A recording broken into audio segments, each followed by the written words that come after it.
So this is not a video that I thought I'd be making, especially at this point in the year. When I was heading into 2026, I had a bunch of ideas of things I wanted to do in terms of business and freelance, and ideas to grow my personal brand, and a whole bunch of other stuff that I was ideating for 2026.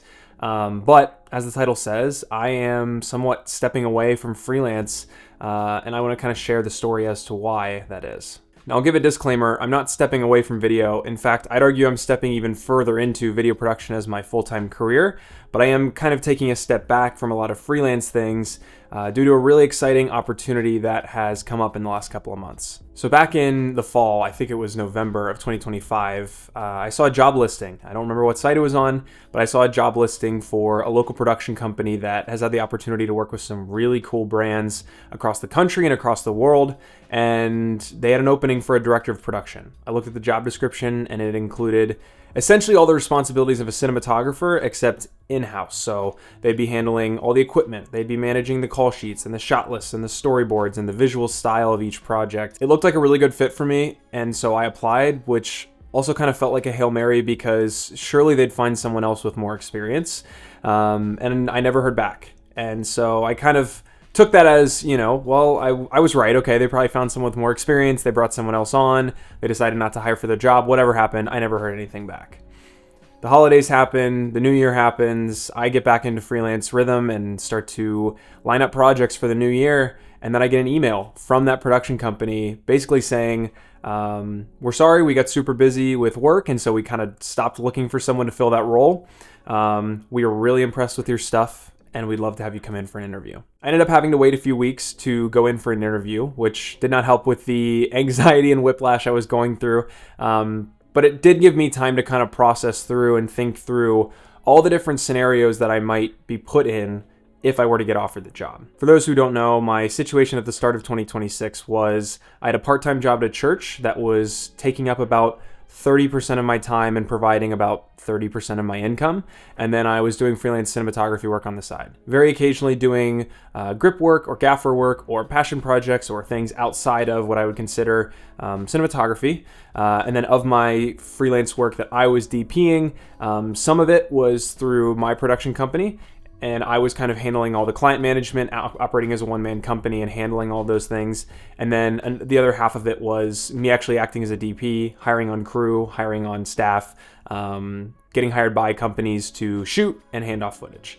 So coming into this year, I was really looking forward to leaning more into the latter half of the work I described. So being hired by other companies to shoot and hand off footage, to do less of the editing, and to really kind of cement myself into the niche that I wanted to work in. However, when the job opportunity came up, I was pretty sure that there wasn't any world in which I took this full-time job with this production company and maintained the part-time church position. And so that was something I had to kind of wrestle with was, okay, what would it look like for me to step away from not only a lot of my freelance opportunities, but the church as well? I also had to wrestle with the possibility that this company would require 100% of my time and I wouldn't have any possibility for outside opportunities. And so both from a creative standpoint of projects I want to keep doing or clients I want to maintain, but also from a financial perspective. Not that it's all about money, but that was a thought in my head too of what is compensation going to look like if I take this position versus staying freelance. As you may have guessed from the title, I did accept the job and I started right at the beginning of March. So I've been there for a few weeks and I'm absolutely loving it. I get to do storyboards and mood boards and shot lists and call sheets and lighting diagrams and all these other things that I love to do. I haven't edited in a few weeks, which I'm also loving. And it's just been this really cool opportunity to not only really focus in on the aspects of video that I love, but also get to do so in a collaborative environment. So we've got about a 10-person team that we get to collaborate with every single day. We're working on all of our pitches together, and we're mood boarding together, and we're storyboarding together, and doing all these things that, again, I get to kind of take charge on and develop, creative looks for each project and develop the production timeline and all these things. But I also get to collaborate and let other people build into those ideas as well. So it's not on me to fully maintain or manage every single detail, every single factor, every single creative concept. One of the things that really pushed me towards taking this job was the fact that it scared me. I've been doing a ton of work in the one-man band space, and the few opportunities that I've had to work with bigger crews, whether I'm DPing them or working on someone else's set, I have loved being a part of. I love the collaboration, I love the scale, I love the scope, and I want to just continue to learn and sponge those things up. And so the opportunity to work with a company that is consistently working on high-end projects as a team, that really excited me. And again, it scared me a little bit, but I think that's one of the reasons why I knew it was right, was because it was something that made me slightly uncomfortable.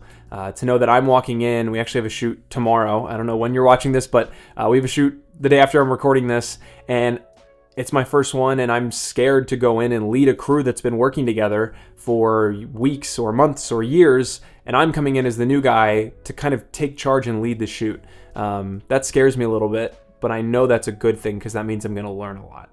And so the opportunity to consistently work on high-end shoots, consistently elevate my work because I'm going to be constantly working with people around me who are better than me at certain things or know more than me at certain things. And that's all really, really exciting. One of the things that scared me when I took this job was that I was going to be kind of putting on pause or pushing to the side a lot of the things that I had built over the past couple of years, whether that's my personal brand or my business or my clients or whatever it is. That was something that kind of scared me, was that I was, again, kind of killing that progress. But I think as I've kind of sat with it and as I've started my job, I've started to settle into this place of peace about it, because I think that this is what's right for me. And I think that I will be stepping into a new level of work now that I can really focus on my visual style and my craft. And so it's this really cool opportunity to focus on what I want to make and be creative. I've kind of got this really cool platform now where my whole team is surrounding me and supporting me in the visuals that I want to and get to create, and they're empowering me to do so. They're empowering me to be creative, and I get to do the same thing for them. I get to ideate with them and create with them and say, okay, what do we want to do with this? Do we want to lean more into my idea? Do we want to lean into your idea? Do we want to combine the two? And it's this really cool opportunity to really innovate and, again, be disruptive. And that's something that I'm really, really excited about. Like I said at the beginning of the video, this is not something that I was expecting for this year. My path is definitely changing, but my end goals aren't. I still want to make cool things and tell stories and do so in a way that stems from beautiful images. And I think I'm going to have the amazing opportunity to do some really cool work. This is something that I'm really excited about. I'm not fully stepping away from freelance. I still am planning on owning my gear. I'll probably make a separate video after this one, just kind of about my whole thought process there, because I've been going through a whole separate thing on where I want to now take my freelance work, and where that kind of sits now that I work for a company that's owns a bunch of gear and rents out from companies when they need it.